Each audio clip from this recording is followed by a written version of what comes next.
I'm on episode number 187 of the TEW Challenge Run. We are here for SmackDown, week 3 of October 2021, and the road to Cyber Sunday continues.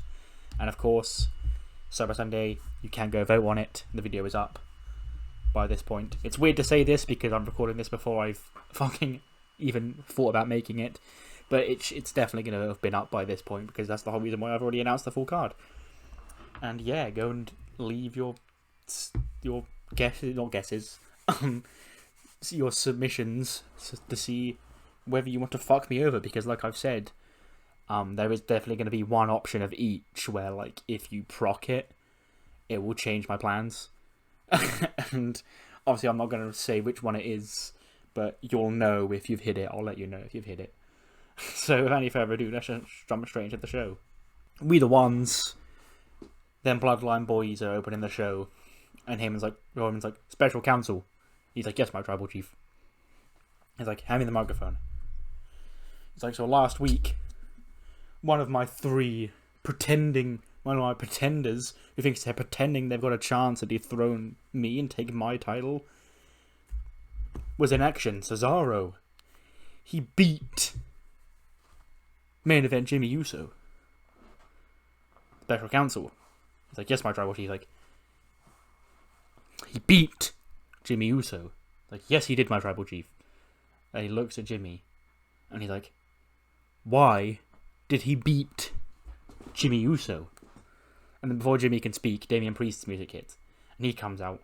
He's like, hey, I don't mean to interrupt this family get together I've got going on in the ring here, but you know, Cesaro, he beat Jimmy last week in the main event, and I don't want that to sway the opinion of the WWE Universe into voting for him to wrestle you at Cyber Sunday, because I'm also an option. Me and Buddy Murphy, my SmackDown Tag Team Champion partner. So, if he got a shot at the main event last week, I want one this week. And Roman just taps Jimmy on the shoulder, and he's like, he points at Priest, he's like, beat this one! And then he leaves. So the main event is set. Damian Priest versus Jimmy Uso. We then get the second Fatal 4-Way, I guess, showcase of potential United States Championship challenges. And it's Andrade who defeats Dominic Mysterio, Ivar, and Mansoor in 11:35 when he pins Mansoor with the Hamlock DDT. 69 for Dominic, 73 for Ivar, 85 for Andrade, and a 48 for Manny. Nice match. And then Eric, who's watching on from backstage, obviously, because Ivar's in the match, Dijakovic jumps him. He's like, come on, boy, can't let's have a fight. And they start brawling. They probably brawl through a wall, knock a wall over backstage somewhere. That sounds like something these two would do.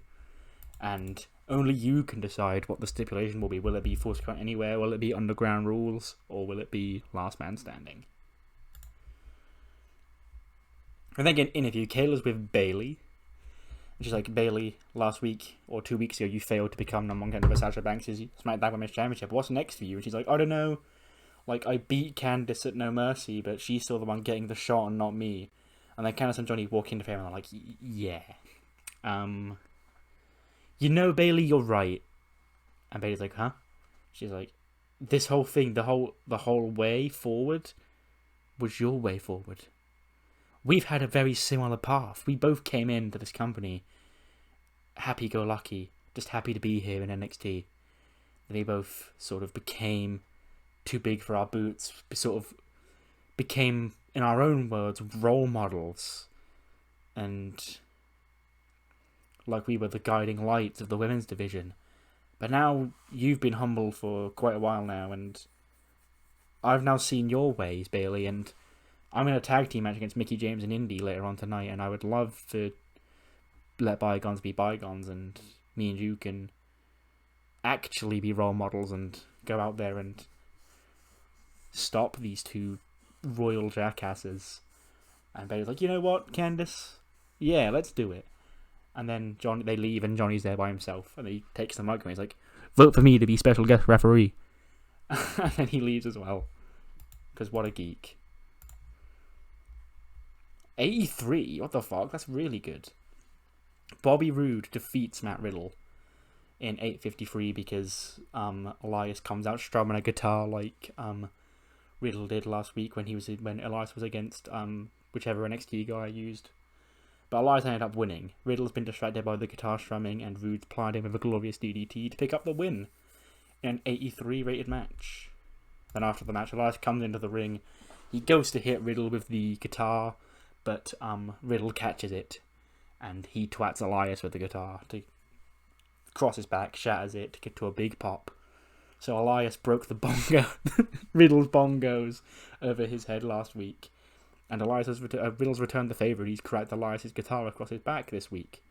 But which one of the two will it be? A guitar or will it be bongos? Will be hanging from a pole in 9 days at Cyber Sunday. Then we get Kayla is backstage with Jimmy Uso in an interview. It's like, Jimmy, last week you lost to Cesaro in the main event, and tonight you face Damian Priest. And Roman Reigns told you to win this one. He's like, Kayla, I'm doing this for my cuz, the Tribal Chief. The Tribal Chief, he's facing one of those two men or Buddy Murphy at Cyber Sunday, Oos. And it's for the family, Oos. I can't let the family down, Oos. Jay, he's not here. He ain't going to be here for a while. So I'm the only Uso. I'm the main event Uso. 2 weeks in a row. And that's what's up. And then Buddy Murphy walks in and like, mate? Yeah, but your main event Uso, you're doing good. It's finally time to see you go out solo, but try not to waste all your energy because you faced Cesaro last week and you're facing Priest tonight, but next week it'll be me in there against you. And Jimmy's like, well, I'll beat you too, bitch. I'm nobody's bitch. 83, that's a good tag match. Fucking hell.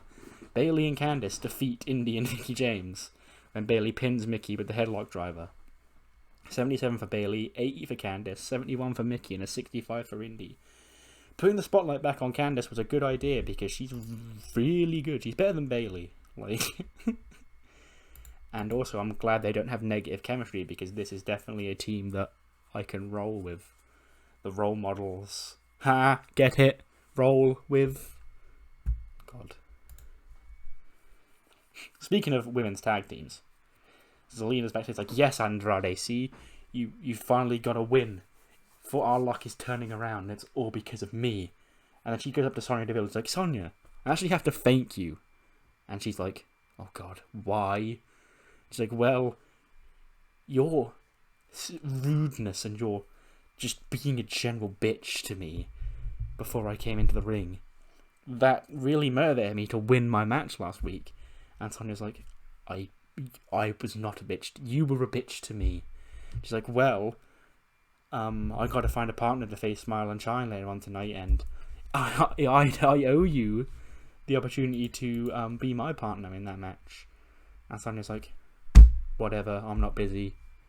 And Zelina's like, okay, as long as you follow my lead, because Andrade followed my lead and he's won, so if you follow my lead, then we'll get the job done tonight.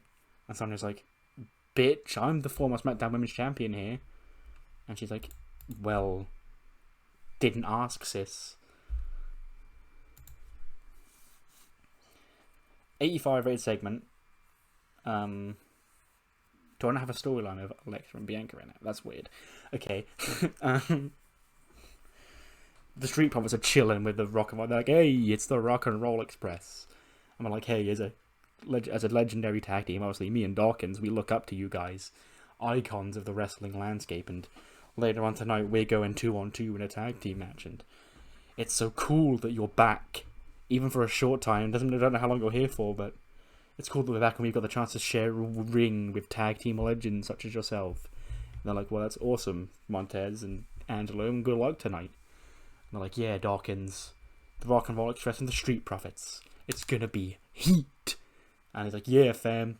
And then Bianca sort of walks in, she's sort of like, oh, groggy. She's like, you okay, Bianca? She's like, girl, this Alexa shit. Did you know what I saw today? And she's like, what was it? It's like, Alexa, she came up to me, like, and I went to hit her because, bitch, don't get in my face. but like, she had this doll, and then she had this glitter, and like, I just wish she would decide who she is, because she's freaking me out, and it's fine, because at Cyber Sunday, I either face Sugar Fairy Alexa Bliss, I either face sarcastic bitch Alexa Bliss, or I face whatever the fucking poltergeist is right now, and all three of them will catch this work. 64 for the Rock and Roll Express match. That's actually good, considering they're getting 28s.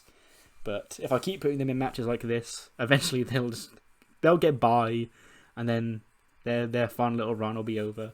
But Profits win again, because I can't realistically put them over anyone right now. Ford pins Gibson with a frog splash. 28 for both the Rock and Roll boys. 74 for Montez Ford, and a 66 for Dawkins. Rey Mysterio then cuts a promo in the ring, and he's like, Bivens, what you did to me, you betrayed me, and Kevin Owens joined your forces and had made me and my son lose that match, and what Omos did to my son 2 weeks ago, and my son, he can be the United States champion coming out of Cyber Sunday, but this is more important than any championship is fighting for my honour and my son's honour. I don't understand what your issue is with me, Bivens. Maybe it's because I'm the only person you can actually look to in the eyes.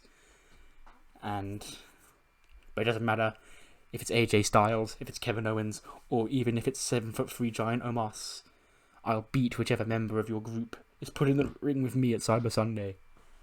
Again, I left people on screen, but I shouldn't have, because Ray's just chatting about which member of Bivens Enterprise he's going to face, because it will be Omos, Kevin Owens, and AJ as the options. It's like, hey, I see that bald idiot Corbin. He's one of you guys. He's not an option for Cyber Sunday because I guess he's just so unpopular. So, me and him next week, what do you say? 70 for this tag match, that's actually alright. Given I had to keep both Sonya and Zelina strong, because it is Smile and Shine who pick up the win. They defeat Tegan Nox and they defeat Zelina and Sonya when, of course, they don't get along. And one of them gets rolled, probably Sonya, gets rolled up. It says they pin Zelina, but it would probably be Sonya getting rolled up, and she'd be angry because Zelina was being a cunt. And Zelina would be like, you should have just followed my lead, girl. Come on. Quick segment from Ember Moon and Shotzi, because they are still on this show, but they had a big night on Raw. They're now set for War Games at Full Brawl. That'll just be 24 hours before they're in either a ladder match or a street fight or a lumberjack match at Cyber Sunday. But yeah, no days off for the women's tag team champions, and they go hard with the fire and the balls and all sorts of shit. 87, that's actually a lot better than I thought it was going to be, because I thought that psychology would be an issue with these two, because like they both can call in ring, but like they're like in the 60s, so I thought like, oh, the game would probably think this is too long, but no, it's bang on. Damian Priest wins, Jimmy Uso loses again, Priest pins him with a reckoning in 10:34. 76 for Damian Priest and a 70 for Jimmy Uso, who I'm pretty sure both Uso... I'm going to go over this next time there's a State of the Universe. I feel like so many of my wrestlers are capped at Pop, because the Usos are definitely stuck at 70, because they've been 70 since before SummerSlam. They won the main event of SummerSlam, and they just haven't moved from 70 Pop. So I'm positive that the Usos are capped at 70. There's more people than I think are capped as well, but it's sad. I never got this in 2016 that much. That's just a 2020 thing. Anyway, after the match, Jacob Fatu blindsides Damian Priest, and Roman nods his head in approval, because finally one of his cousins is doing something right. And then Murphy and Cesaro run out, and they're 3-on-2 on Fatu and Jimmy, and then Roman's like, oh, for fuck's sake. Because now he's got to get his hands dirty. And he hands the belt to Heyman, and he jumps into the ring, big spear to one of them, big Superman punch, he takes them all down, and then he holds the title up high, we the ones. Jacob Fatu helps Jimmy to his feet, and Roman sort of like shoves him in line. He's like, go fucking get where you're supposed to be, bitch. And they point their fingers to the sky as we end the show. For a 90, that's nice. Yeah. SmackDown is just so much easier. Like I said, I know I said on this whole rant about how I enjoyed Raw so much more. I do, but like it's also a lot more difficult to book. SmackDown is just bang, bang, bang, bang, bang. It's so much easier to book. And speaking of easy to book, we're gonna see the final two. No, we're not gonna see the final two quarters. We're gonna see the two semi-finals in the penultimate week of the Mixed Match Challenge up next. The Mixed Match Challenge ending soon is actually kind of bittersweet because, like, I have enjoyed doing it and it has been banging ratings for main event. So I'm going to miss it. But also, I'm going to, I guess, from once this is over, like, I planned on, like, sort of canonizing Heat and Velocity, or main event or whatever, and making them sort of like Dark and Elevation for AEW and shit. Where, like, I'll show the results. Like, I won't record it like this, I'll just show the results at the end of every episode of Raw or SmackDown, just to like give people wins and like keep people boosting and do shit like that. Like instead of just doing what I do with them now, I'll like try out NXT people, borrow local workers, and just give matches to people who don't really wrestle on Raw. So they'll sort of become basically like Dark for me. But yes, Raw recap, here it is. Boom.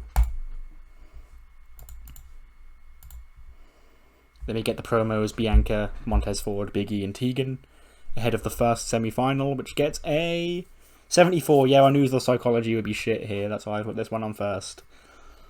But it's Big E and Tegan Nox who punch their ticket to the Mixed Match Challenge final next week, when Big E pins Montez Ford with a big ending in 12:49.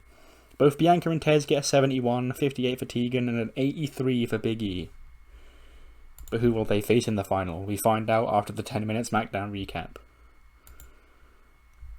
Will it be Damian Priest and Shotzi Blackheart, or will it be Io Shirai and Jeff Hardy?